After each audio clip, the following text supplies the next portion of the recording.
Welcome to Locked On Marlins Monday episode. There is tons. We are going to be, looking at third base. We're also going to be looking at, the World Cup has started. Yes, the Soccer World Cup, the Football World Cup has got going. I am an Englishman that grew up in Wales that covers the Miami Marlins. My allegiances are confused, let's say. So we're going to dig into all of the action on the Wales draw with the USA today, plus third base Brian Anderson, and a look at Pablito. And maybe, are we undervaluing Pablito? All on today's show. You are Locked On Marlins, your daily podcast on the Miami Marlins. Part of the Locked On Podcast Network, your team every day.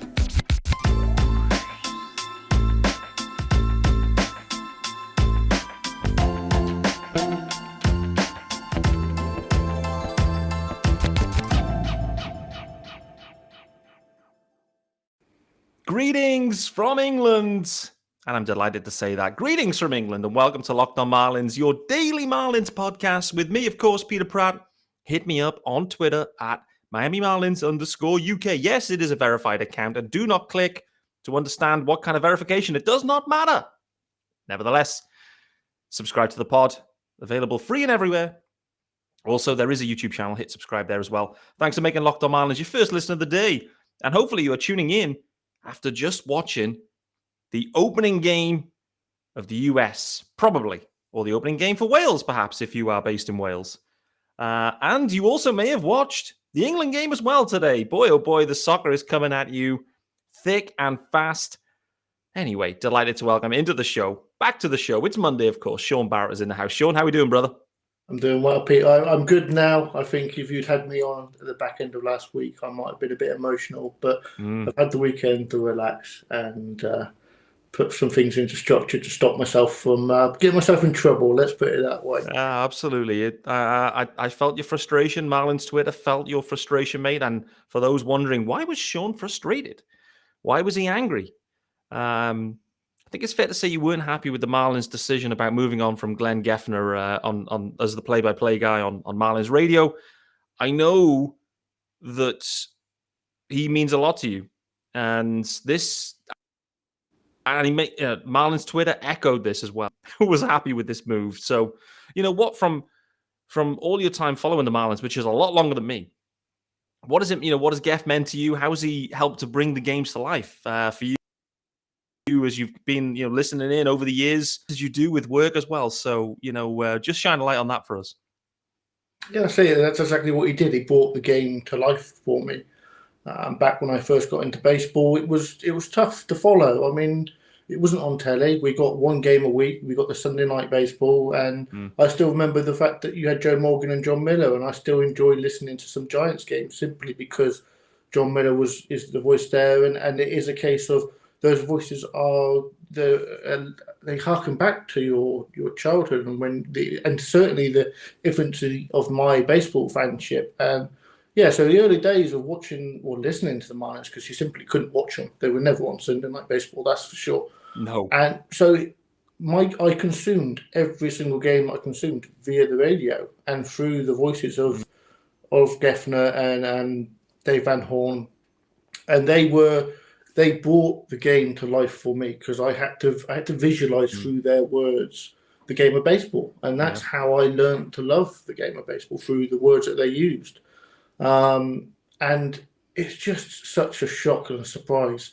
It comes from absolutely nowhere, and I know that he's been there for so many years, and in baseball and in all sports. I mean, I grew up watching Formula One, and Murray Walker was the voice of Formula One for me. When he left, he retired, and they tried to do everything they could to keep him. But he got to an age where he had to retire. And I stopped watching Formula One for about a decade, not because I was angry or upset or anything, it's just because it wasn't the same anymore. No. And I eventually came back recently, but that's how I feel about listening to games now, because every game I listen to, Geff was on the broadcast. So the idea of that's why I went back. Even now when I watch games and I do it with the audio from the radio broadcast, did it because I wanted to hear Glenn. I wanted to hear his voice. I wanted to remember what it used to be like to listen to all the baseball games with him calling the games. And I don't see a reason now for me to listen to a broadcast at all because he's not there anymore. The broadcasters to me are the team's one ability to create consistency and have somebody in place for decades. They can't do it with players. They haven't been able to do it with owners. They haven't even done it with the stadium, for Christ's sake. The broadcaster was the only thing that has been there throughout my whole fanship. And to so coldly and unnecessarily remove him from that role just made no sense to me.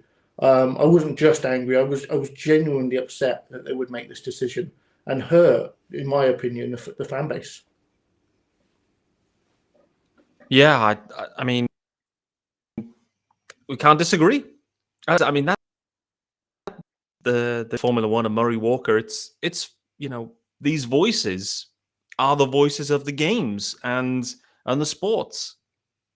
And when you lose the voice, you lose something that you attribute to the sport, and it's then hard to listen to a new voice, and there's biases built in as well because you're like, well, this isn't as good as before, and all of that. And it seems a weird decision. I didn't think we'd kind of go heavily.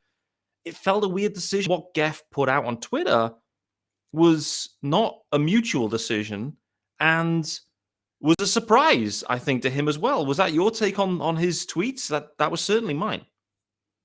Absolutely. I mean, it makes no sense. It is that idea of, I think, in baseball, you have broadcasters that do it for years. They do it till they retire. They choose when they stop doing it. And we see their sons get grandfathered in. That became a bit of an issue because of some of the thoughts of that particular broadcaster. But that's the idea, isn't it? You have these guys in there forever, and they are the voice of your team. And yeah, there was no controversy there. There's no issues there. There's no issues with his ability. He's fantastic at his role. It beggars belief what the team were thinking as far as reasons to do this. I just don't understand it. No, it certainly came. It was a shocker. Jeff since replied to the tweet saying, "Hope to speak soon." So definitely drop him a message, and hopefully he'll come on the show and maybe give his some of his his favorite thoughts and times with the club. And I'm sure he'll be looking forward to new ways. That's certainly the way he came out of it, saying, "Listen, I'm not ready to quit. I'm ready to roll. If you need me, I'm ready to go." And there's going to be an asset there for certain. The news that kind of dropped over the weekend, just to kind of again segue into this topic area, but I did see that the TV broadcast was loosely announced in that they're continuing with the rotation. So if we remember, Todd Hollandsworth, every day. Then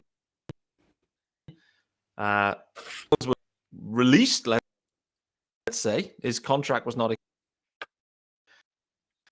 And what's this now? Going back to the rotation, Aaron Sebia. So JP not being extended, as I'm assuming that they didn't JP and Sebia's connections. I don't know. I personally, this is their own personal opinion, and everyone has their own.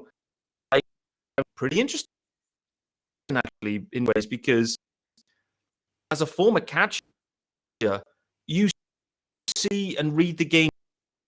Your mind is always on as a catcher, and I found that interesting. I found it where he would be thinking about what pitch mix they're becoming, and the Marlins are so pitching heavy, so it's great. Someone else thinking how you would call a game with Sandy Alcantara on the mound. Interested with JP. What was your take on that one, though? He's seemingly not going to be back. Yeah, I mean, I didn't have a problem with him personally. I wasn't very high on him, but I certainly wasn't low on him. I know there is a particular sect of Marlins Twitter that weren't particularly fond of him. I would be surprised if that vocal minority had an influence on the decision. Maybe they did. Or maybe that was just the team's opinion of the work that JP did. Yeah. Obviously, he's not going to return. I think the positive to take from that personally is anytime you get more Tommy Hutton in the broadcast booth is a good thing. And I think that's kind of another thing to go back to Geff that surprised me was that the team, to me, took an investment in the fans, bringing Tommy Hutton back, knowing that he was a fan favourite and saying, look, we're going to bring this guy back. He was released for a particularly bad reason, in my opinion. But he returned, and that was a positive. For them to then go and ship off Geff made no sense. Rod Allen as well is going to return. I really enjoyed Rod Allen's work last season. The way he spoke of the game, and it also helps that his voice is velvety smooth as well. So it does help. I really enjoyed him in the broadcast booth. So yeah, no surprise. Obviously, they've decided to continue with this rolling rota of people. I kind of like it because you do get different opinions and different thoughts.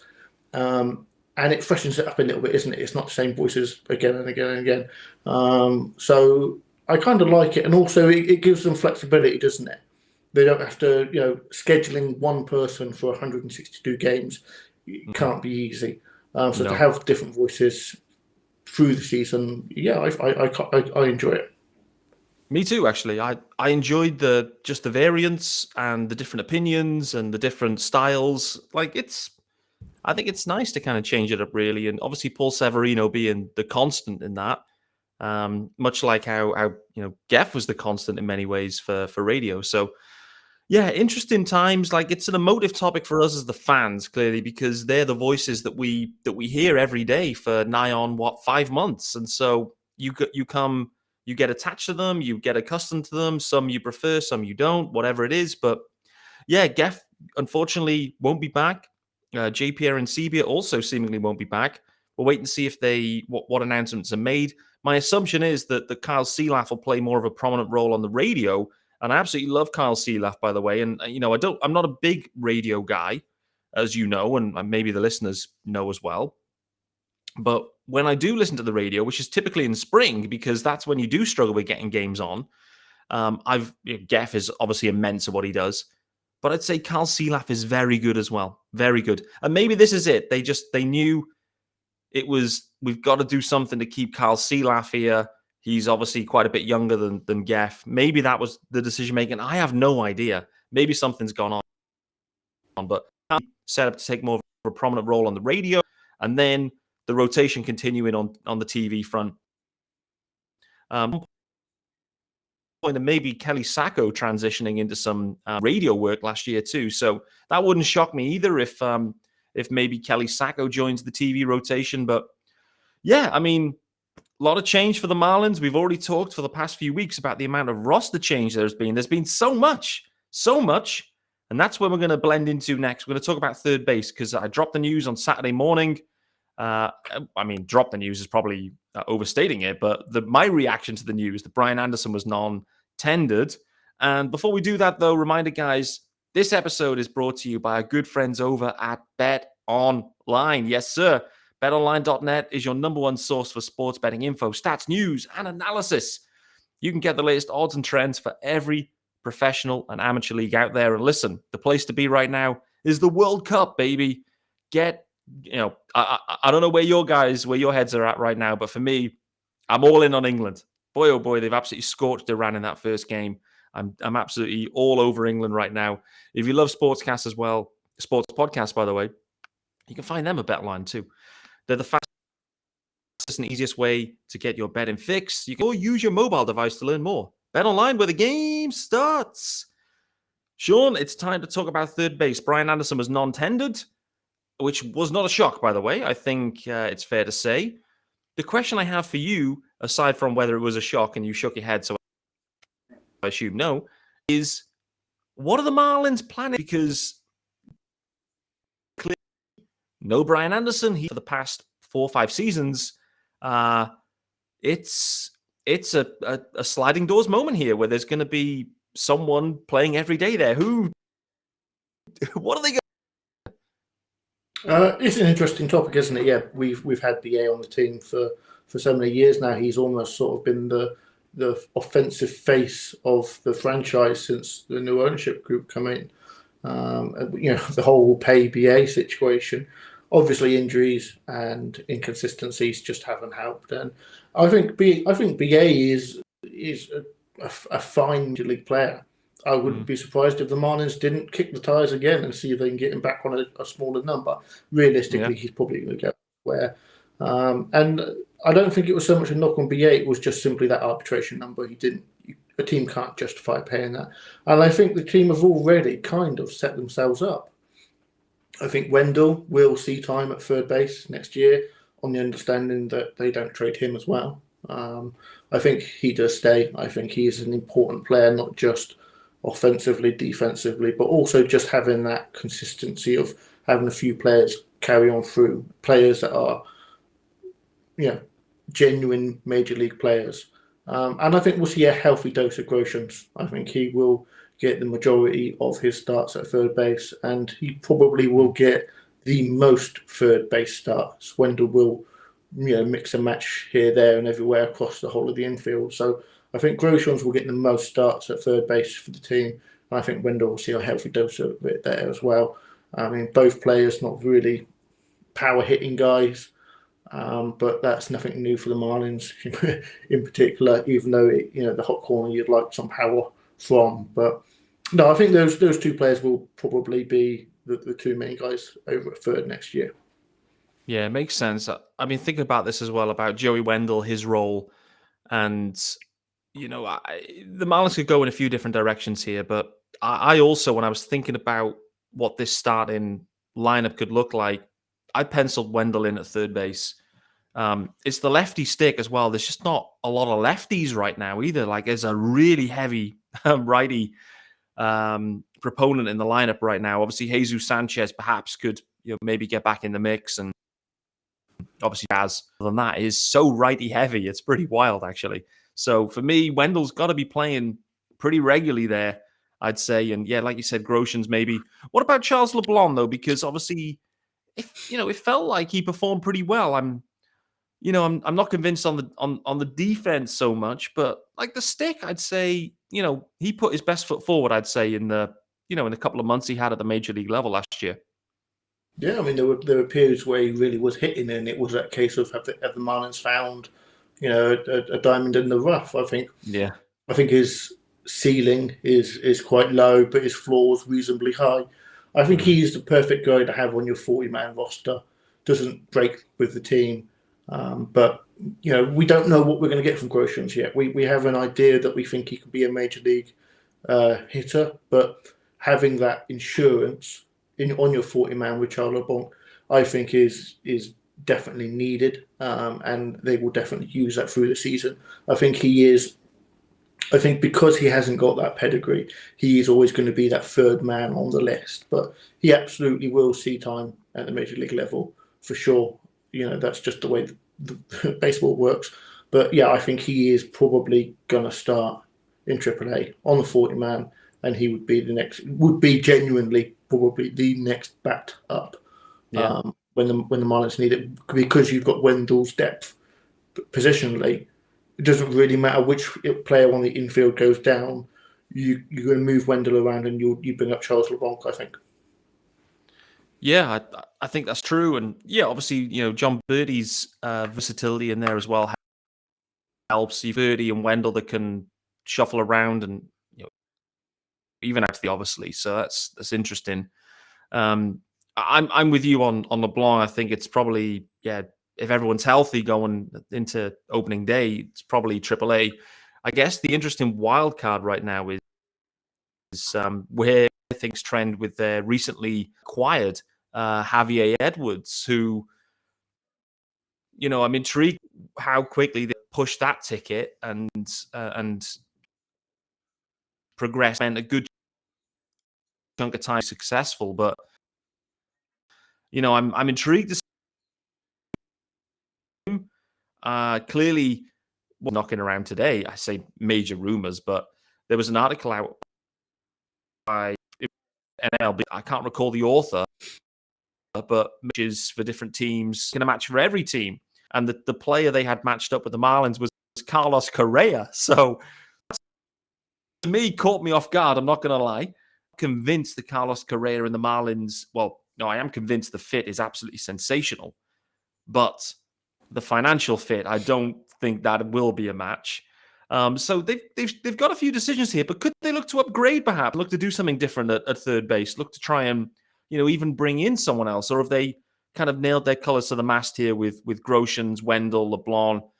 I know Jacob Berry's a third baseman, positionally by depth chart, but he's not a third baseman. So, but could it be an option they look to do something at third base here, free agency or trade? I mean, there's nothing really sort of at the major league level really screaming out that there isn't an opportunity to improve there. I think absolutely could go out and grab a guy. But when you're looking at the holes that the team have, I'm happy with Mickey at shortstop. I've heard that many times. I think the defense plays there. And I think just a slight rebound to his career norms would put him as a very good top 15 shortstop in the league. But I know most people think of that as a whole. Centre field, we know, is a gap. I think, there are options to improve at third base, but I think there are many other positions. First base as well. We know that we need some cover at first base, and you need that to be a major league bat, in my opinion. So I think third base, while open for improvement, is probably 4th, 5th, or 6th on the depth chart of improvements needed for the team. Yeah, I think I tend to agree, and I think the Marlins have pretty much played their hand and showed us here. They didn't play BA at third base pretty much in the last 2 months. Like, obviously a shoulder issue, and they put it out there. The PR spin was, we want to protect his shoulder. What was actually happening? Let's call out what was happening. They'd made the decision that Brian Anderson won't be back at third base. And we would like to see what Charles LeBlanc, Joey Wendell, John Birdie, Jordan Groshans can do in that position and make sure they feel comfortable. That's what was actually happening. And there you go. The decision plays out. So I'm with you on that. Speaking about defense, it's time to let you know about our good friends over at Simply Safe. And if you've thought about securing your home with home security, but have been putting it off, you'll want to listen up. Right now, Locked On listeners can order the number safe home security system for 50% off. The biggest offer, they'll not want to miss it. And what is it about Simply Safe? For me, all advanced sensors for every room, window and door, HD cameras inside and out, could be dangerous, be tracking me walking. Nevertheless, smarter ways to detect motion that you is real, and even hazard sensors that detect and other threats to your home. They've got 24/7 professional monitoring agents, and that service costs you less than $1 a day. It's less than half the price of ADT's traditional professionally installed system.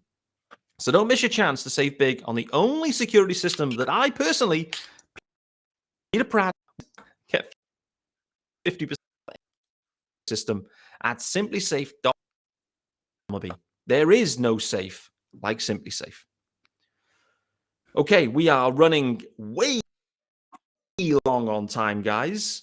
And I think this is a good time to end this episode and tease out the fact that we've only covered one of the topics that we really wanted to.